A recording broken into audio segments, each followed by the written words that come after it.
Uh, okay. Well, hello everybody. We're Sprotel, and we empower children through education. So, diabetes type 1 can be very dangerous in children. Even if the parent try to monitor them in a regular basis the whole day, there is the risk that they can forget it. And even if the parent try to teach them how to self-monitor, there's no actual learning tool that allows the kid to understand their situation. So, this is Caitlin. She died 4 years ago. She was 8 years old. Her mother stopped monitoring her to allow her to self-monitor. However, she had a very sensitive diabetes and she couldn't handle it. This is Kevin. He died when he was 7 years old. He had a great parents who loved him very much, but it is said that that day they forgot to measure his blood sugar, and in the morning he was already dead. This is sad because he wanted to die as an old man, but he couldn't even reach that age. On a lighter note, we have a sophomore here at Bentley University who's a survivor of type 1 diabetes, and she'd like to talk about her trials with the disease. Hi, my name is Danny Petrunic. I'm a sophomore at Bentley University, and I've been a type 1 diabetic for 17 years. I was diagnosed with diabetes when I was 3 years old, so I don't remember much about the early days. But my parents could tell you that my diagnosis was quite a shock and took a lot of getting used to. Not only did they have to learn about the disease, but they had to learn how to take care of a little girl with diabetes, and they had to do it very quickly. My parents did a great job teaching me how to take care of myself as I grew up, but I still faced a lot of challenges as a kid with type 1 diabetes. Therefore, I think a toy that helps kids with their diabetes management would be hugely helpful for diabetic families, both parents and kids alike. I know when I was growing up, I used to watch little videos and read children's books about diabetes, and I had a teddy bear that had diabetes as well that needed shots and insulin just like me. And looking back now as a 20-year-old college student, I realized just how useful those tools were. It's really important for diabetics to live as healthy a lifestyle as they can for their diabetes management, so I feel like a toy will help kids at an early age learn how to take care of themselves, and the sooner they can do that, the better. Thanks. And you'll notice that she mentions companionship with a teddy bear. So what's the big idea here? Sproutel creates interactive software that empowers and inspires children at an early age. Parents are constantly looking for ways to give kids an advantage over their peers. But the learning process doesn't stop with a trip to the doctor's office or after a day at school. The learning process is ongoing. Ladies and gentlemen, we present to you the Jerry the Bear. Jerry the Bear is an interactive toy for kids 3 to 7 years old with type 1 diabetes. Jerry is a bear who has diabetes and he needs constant care. He needs insulin shots, blood glucose checks, he needs special diet, and literally acts properly when either taken care of or not taken care of. So it literally acts like somebody who has diabetes. So managing diabetes is not easy. It's difficult. It's hard for the little child and as well as for the parents. And it's not only emotional, but also requires strict discipline and knowledge. And this is why Jerry the Bear is not just a teddy bear who has diabetes, but also is a teacher. So Jerry the Bear teaches the kids how to cope with their illness, how to understand what's going on to them by relating to the bear itself, and also introduces them to basic math skills, science skills, and nutrition as well. This gives the kid a competitive advantage entering early education.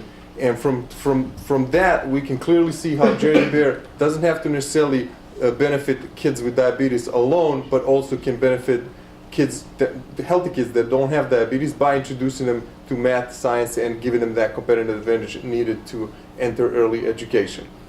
Go to the next slide. So Sproutel has been founded by Hannah and Aaron, both Northwestern undergrads, very passionate about their mission.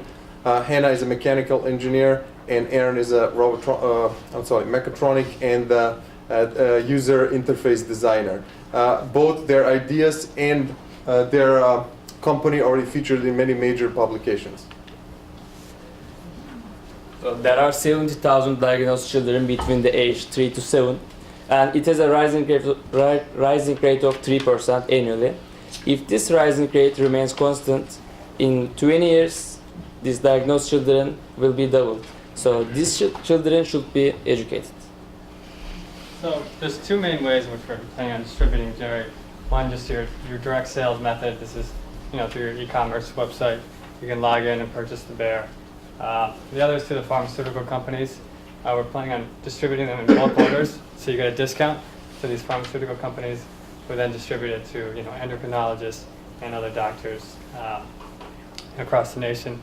We estimate that this is a $17.4 million market, and we have a conservative approach, as we'll get approximately 5% in year one sales.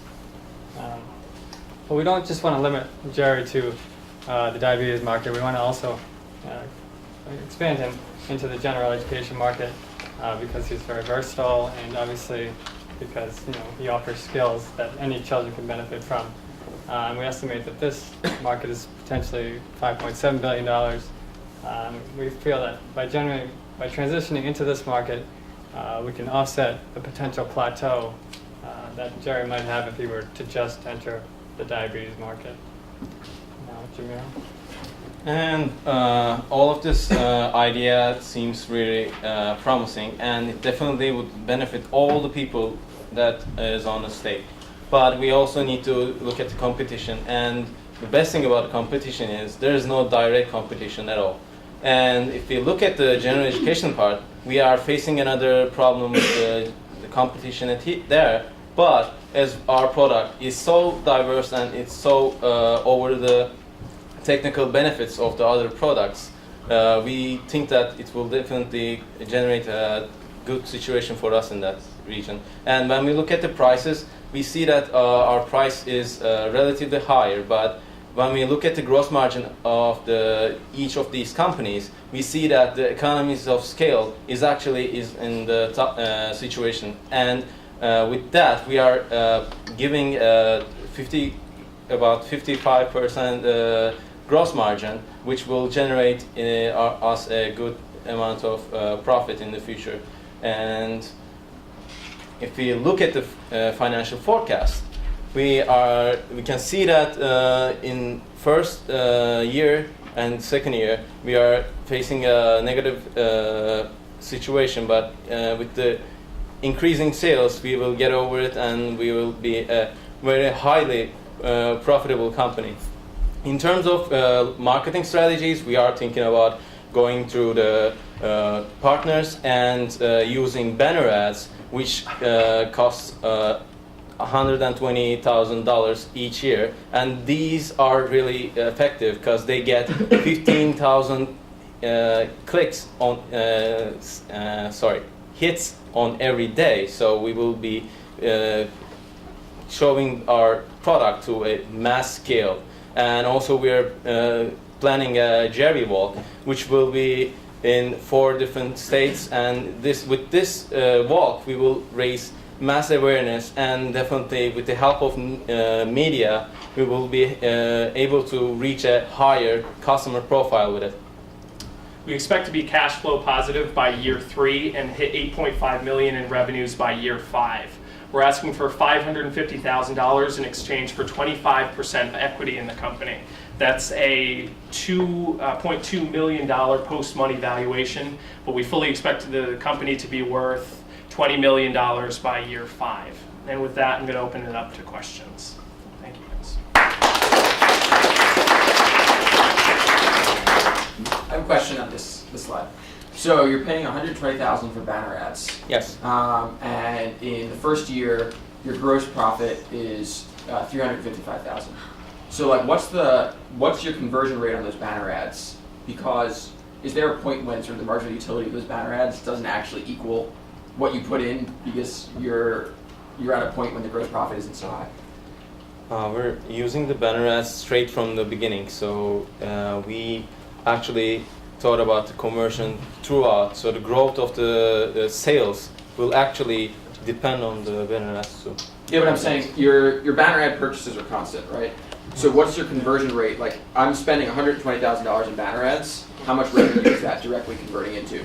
Because it seems like in the first year, that's a lot of money to be spending when you're not, because it's not converting into. Do you see what I'm saying? I think it's roughly, I think it's about 0.2%, which actually generates roughly 20 orders per day if you do it on the Children with Diabetes website. But obviously, I think it's going to take a little while to pick up.